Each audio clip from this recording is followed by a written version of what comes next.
Bonjour les dirigeants, j'espère que vous vous portez bien ainsi que vos entreprises. Ravis de vous retrouver. Le thème que j'ai envie de partager avec vous aujourd'hui, c'est le thème de comment aimer le management ou comment arrêter de détester de manager des équipes. Je m'explique. La problématique que je rencontre auprès de certains clients ou même dans mon réseau, c'est cette idée de si je pouvais ne pas manager, j'aimerais bien, ça me permettrait de me concentrer sur le reste. Alors, les symptômes de cette problématique, on va la retrouver soit donc chez des entrepreneurs qui refusent de passer des paliers de croissance en se disant j'aime pas le management et j'ai pas envie de me retrouver à devoir passer des journées en réunion en PowerPoint, ou soit des dirigeants qui ont connu une croissance fulgurante et qui se sont retrouvés à devoir passer de 0 à 12 ou de 12 à 50, et que là, ça demande une posture de dirigeant et de management totalement différente. Les symptômes qu'on va retrouver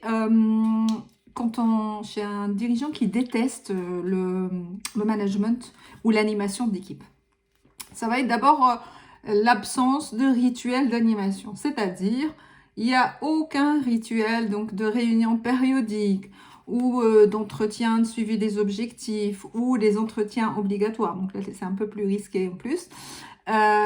Il n'existe pas. Ou soit, dans le meilleur des cas, quand ils existent, il y a le phénomène de la procrastination. Je l'ai dit en une fois. Comment, c'est-à-dire quand on demande quelle est la dernière fois qu'il y a eu une réunion d'équipe, ça va dater. Donc il y a le phénomène de reporter ces rituels-là. Et le deuxième symptôme très fort, et là pour moi c'est le symptôme aussi qui est un peu plus dangereux, c'est les conflits latents, c'est-à-dire comme ou tout ce qui est sujet sous le tapis, c'est-à-dire comme tu vas pas aimer interagir ou aller faire des entretiens de recadrage ou d'aller en face à face. Peut-être qu'il y aura de la procrastination et que du coup ça va empirer le problème. Donc ça c'est pour la partie symptômes qui vont faire que forcément, toi, dans ta croissance d'entreprise, c'est quelque chose qui va te bloquer si tu n'aimes pas cette partie-là de ton travail. Parce qu'à un moment ou à un autre, il y aura besoin de passer par là si tu es sur un modèle économique qui va demander de recruter, former, animer, recadrer, sanctionner, licencier. Voilà, c'est tout. Tout ça, c'est des actes de management. Comment soigner ça? Comment aimer manager? Alors, il y a 3 clés, moi que je pratique en accompagnement et qui sont toutes simples en fait. C'est d'abord se défaire de l'idée qu'il y a une théorie universelle de management. En fait, le biais classique qu'on va rencontrer, c'est cette idée des bouquins de management où il faut rentrer dans un style de management. Moi, c'est quelque chose auquel je ne crois pas, à laquelle je ne crois pas du tout. Moi, je pense que le meilleur style d'animation, c'est le tien. C'est celui que tu auras fait émerger et qui est en cohérence avec tes valeurs et avec qui tu es. Et pour identifier ça, il y a 2 choses. Soit tu vas te questionner sur si tu as déjà été animé, si tu as déjà été salarié dans le passé, quel était ton meilleur manager. Il y a de fortes chances que dans ce style-là, que ce soit quelque chose qui sont proches de ta manière de manager. Donc, ça va te donner une source d'information incroyable.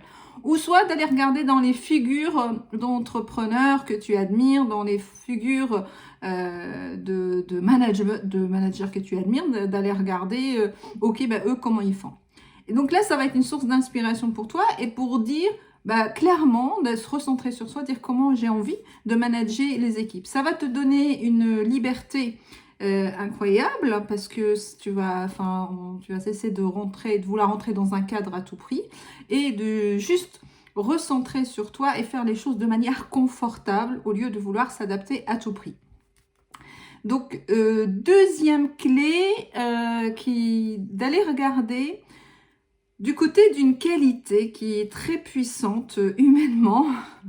Quand on est dirigeant, quand on est beaucoup en contact avec les autres, ou quand on est un humain de manière générale, c'est la qualité de l'empathie. Alors, pourquoi je parle d'empathie? Parce que classiquement, ce qui se passe dans les interactions humaines, quand ça va jusqu'au conflit, quand il y a une intensité émotionnelle forte de colère, c'est que chacun va se braquer de son côté et généralement, ça va envenimer le conflit.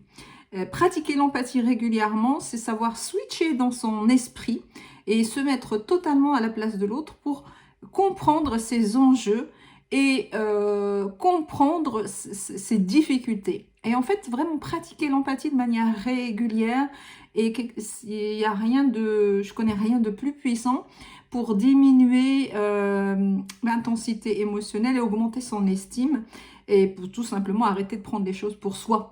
Parce que quand un collaborateur vient déposer une déception, vient se plaindre de quelque chose, c'est pas contre toi, c'est pas contre ton rôle de dirigeant, il vient exprimer une peur, une frustration qui lui appartient. Donc soit que toi tu peux résoudre ou pas, soit que tu peux consolider dans le cadre de management et d'animation ou pas. Dernière clé d'une qualité qu'on peut développer, qui est l'assertivité. L'image est la suivante, l'image que j'aime beaucoup, c'est tu n'es pas un paillasson et tu n'es pas un hérisson. C'est-à-dire on ne peut pas passer tout le temps de la passivité, je laisse passer des choses dans ce qui se fait dans mon entreprise, et d'un jour je me réveille et je bascule dans l'agressivité et je tape du poing sur la table en me disant non, on arrête, c'est fini. Il y a un juste équilibre entre deux qui s'appelle la pratique de l'assertivité, c'est-à-dire on continue régulièrement remettre tes équipes dans le cadre, exprimer tes besoins en tant que dirigeant et venir renforcer le cadre que tu as créé. Donc ça demande qu'il y ait un cadre qui soit créé en amont.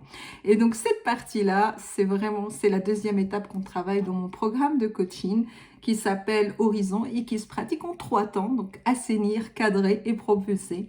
Assainir, enlever tout ce qui est les sujets sous le tapis, tout ce qui a été reporté, procrastiné pour vraiment laisser de la place à ton sujet, à ton projet d'entreprise.